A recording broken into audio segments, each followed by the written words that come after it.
Hi everyone, welcome back to Be Rich. It's me Vinod, and boy, do we have an interesting video today.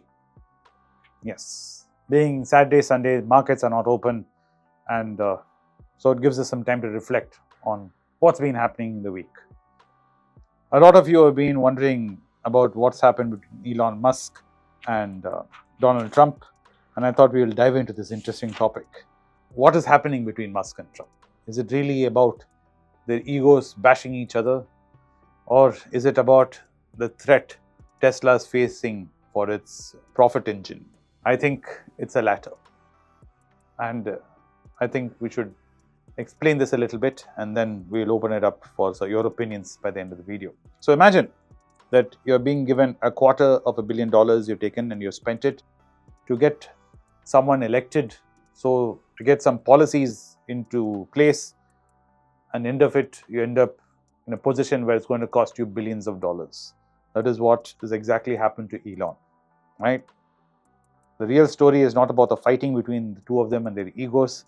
It's about a single political move that is shaking up the entire business model he's built up.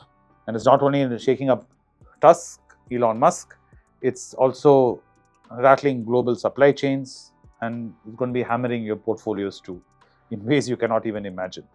That I shall talk about tomorrow on how the same disruption is on a global scale. But let's first see what's happened to Elon so we can understand this. And of course, this is Be Rich, and of course, it's me, Vinod, talking to you. Everyone thinks Tesla makes cars. Yes and no at the same time.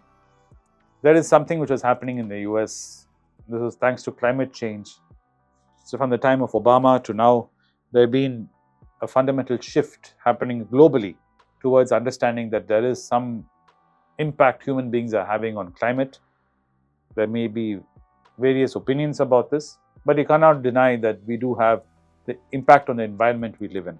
So based on that, we have been trying to get to a place where our impact is less on the environment.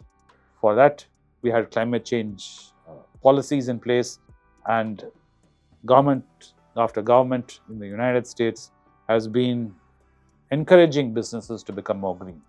And one of them is something known as emission credits. So what happens is, if you're a company which is creating too much pollution, you can cost you in terms of a fine, right? And to prevent getting fined, there's two ways. One, you can get rid of this emission and lower your emissions, or a company which is doing lower emission, they're getting credits, you can buy their credits.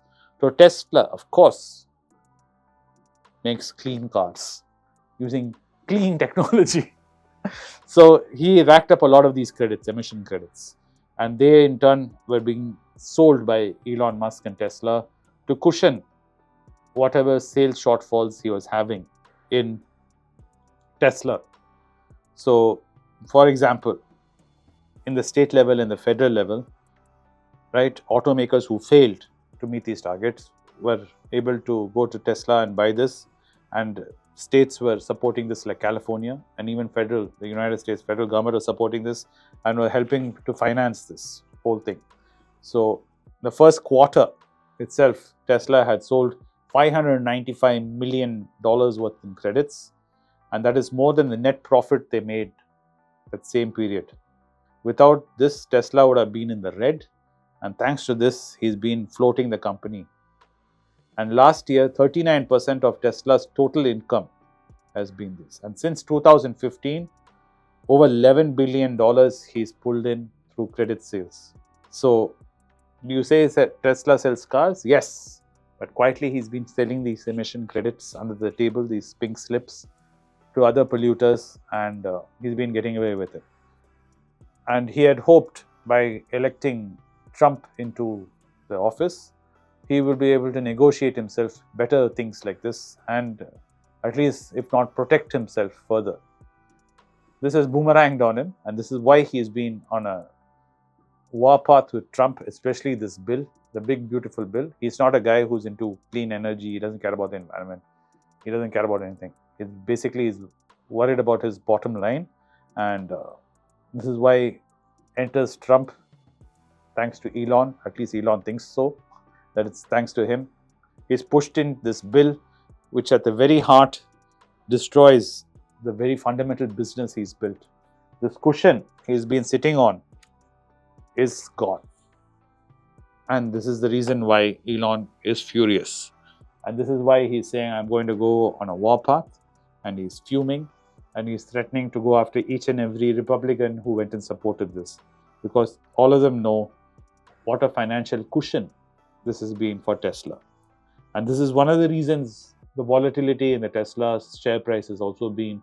It's not just because Musk has been fighting with Trump. It's that investors are slowly waking up to the fact that these credits this guy was enjoying, this cash cow which was there, is gone. And even Trump has made sure, even at the state level, he's blocked California's own credit program for EVs, for new EVs being bought. That has also been blocked. So all this cost cutting has only made things worse. And then to add further pain, Trump has said, companies which are not doing emission are not going to be fined anymore. They don't need to buy this whole credit nonsense. All of that has been removed. So this is what has happened. So to understand this, we got to understand how policy is a fundamental part of any business. How the government's policies can shift the winds of a company. And that is what you need to pay attention to here. Anand always keeps saying, avoid certain industries if they are very reliant on the government. And this is a case in point to highlight this. It's a perfect example of showing you how Tesla's dependency on a special policy provided by the government has boomeranged and destroyed his whole business model, now putting his entire operations into jeopardy. And this is going to play out for some time. So this is why if you see the Tesla price correction happening, as a retail investor from a distant shore like India, be careful, analyze and understand these things, these numbers, and these things going to go in the future, because all what you're seeing in Tesla is looking back at the past. But with sales numbers dropping, with these special blanket protections dropping, with these extra cash flows dropping, where is Tesla's actual numbers going to sit is a big question mark, which is left open. And this with BYD and other EVs who are able to make good or even better cars at a lower price, entering the global market, it leaves a question on where does Tesla stand in all this. Elon Musk has definitely woken up, but maybe he has woken up a little too late, is what people feel. So next time someone tells you about investing is about just balance sheets and valuations, please remember what's happened here in Tesla, that policy makes a big influence, and people and owners and what the government does makes a big difference. Elon Musk is definitely having a wake-up call to this, and the shareholders are also having a wake-up call. So this is something which I wanted you to think about over the weekend before we get into Monday and we get back into the stock market. Tomorrow's video, I'm going to hit up further on this and talk about the global implications of the same thing, what is happening in Tesla, how it affects companies on a global level, what Trump is doing, and the implications we have to be careful of going forward. Anyway, before I end off the video, I wanted to quickly jump into some of the questions you guys had asked over the last video, which were really nice. So I want to spend a little time answering them. Okay, Arumugam Raj Suresh. Should I move all my index fund SIP to individual undervalued stocks? Yes, you can do that. But the advantage in SIPing is you don't have to do much of the thinking, because it's a set system in place, and especially if you're doing passive SIPing, let's say the Nifty 50 or something, you're not really paying attention to it. But once you take it out and you take the responsibility of picking the stocks yourself, the responsibility is on your shoulder. So make sure, Arumugam Raj, that you pick the right stocks at the right price before you start investing. And second, it all depends on your goal and what your goal is. Does this align to your goal and does it take you where you need to go? So keep that also in mind. Sri Karthik Chandran, view on Astos SE, a French stock. What I wanted to actually ask you guys to do over these two videos, today's and tomorrow, is put down all the companies you'd like me to talk about either in US, Europe or Japan. I'll compile the list from these two videos, today's video and tomorrow's videos, and this entire week I'll focus on the companies you guys have asked for. So that will be very helpful for me and you. So this video and tomorrow's video, in the comments, put the company names you'd like me to look at. And this entire week, I'll try and focus on those companies for the entire week. So that much I can do. Wall Street newbie. Market adapts to shocks. Anand's post was interesting. I wonder which post you're talking about, but yes, markets do adapt to shocks for a period of time. But also at the same time, do remember that markets can also become overly, numb to shocks.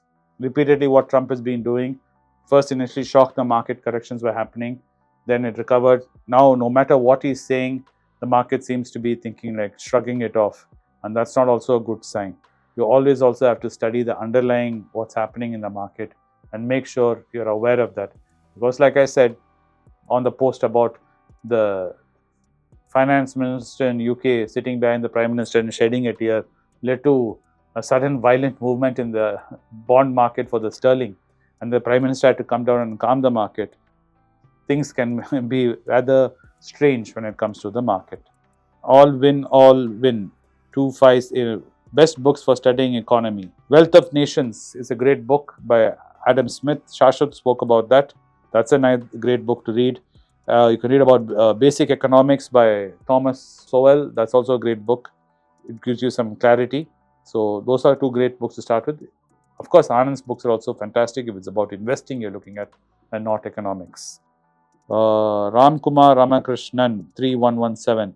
Sell my US home for 2% yield and put it into 9-10% bond. Ramakumar Ramakrishnan, please work out all the numbers and make sure it makes sense. Yes, you can do this where you sell, one asset class like real estate and move it to another asset class like bonds. But please make sure you work all the numbers, the taxation and everything put together, and think about the implications before you do it, before you run ahead with it. Because it's very hard to take a U-turn midstream on these things, especially when it comes to real estate. But if the maths and numbers work and you're happy with it, yes, it makes sense. Tarun GABS. Apart from 5 to 15% gold Bs, other basics. Well, other than 5 to 10% in gold Bs, I would say make sure, like my brother says, you don't have personal loans. You have health insurance, term insurance, you have an emergency fund. Those are basic things. And in terms of portfolio weightage, 5 to 10% in gold is more than all you need to be in gold. The rest remaining 85% to 90%, spread it out on stocks which you are finding in value from your list of stocks which you're considering. You don't have to get sectoral and break it down into sector wise. I would say you have to more focus on businesses which you like, and if those businesses which you like and understand in your circle of competence are at a great price, at great value, then look at investing. Niranju 0144. Are senior secured bonds safe? Yeah, they're safe. They're usually backed by collaterals and have higher repayments priority, but no bond is risk-free. Remember that. Om Prashant Sendil 1106. Semiconductor industry's view. Semiconductor industry right now, the long view has a lot of tailwind because everything requires semiconductors, from cars, EVs, AI. So semiconductors are good, but of course, make sure you invest in the right companies at the right price, because a lot of them are going at very high premium like Nvidia and all that. So be careful. Even TMS, Intel are semiconductor companies. Remember that too. Without you, I'm nothing. 5979. Second time you're putting up. Continuously watching. Thanks, man. Thanks. Without you, I'm nothing. Feelings mutual. Sham Ramkumar 6539. Starting portfolio at 17. Aiming for CFP. All the best, Sham Ramkumar. You're starting at a very young age. You're very lucky. You have a long runway ahead of you. Stay committed to it and keep at it. Keep going small, taking small steps. And I'm sure you'll be at a great place by the time you reach my age. And all the best for your CFP.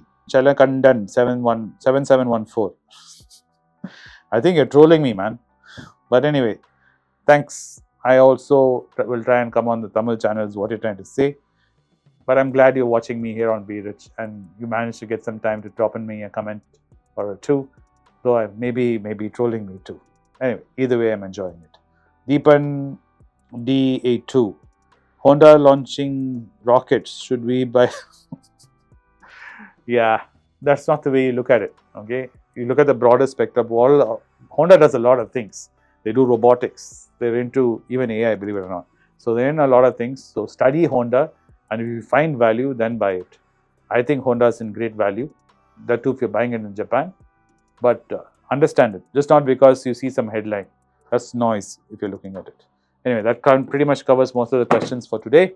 I hope you enjoyed the video as always. Like I said, please in the comments going forward for the next 2 days, put all the companies you would like me to talk about, and I will collate and try to distribute all of that over the next 5 days and talk about it so it adds value to you guys, whatever my views are on those companies.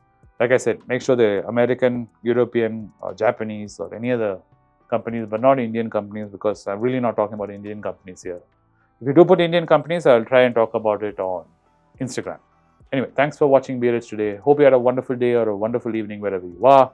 From all of us here in Be Rich, happy evening. Bye.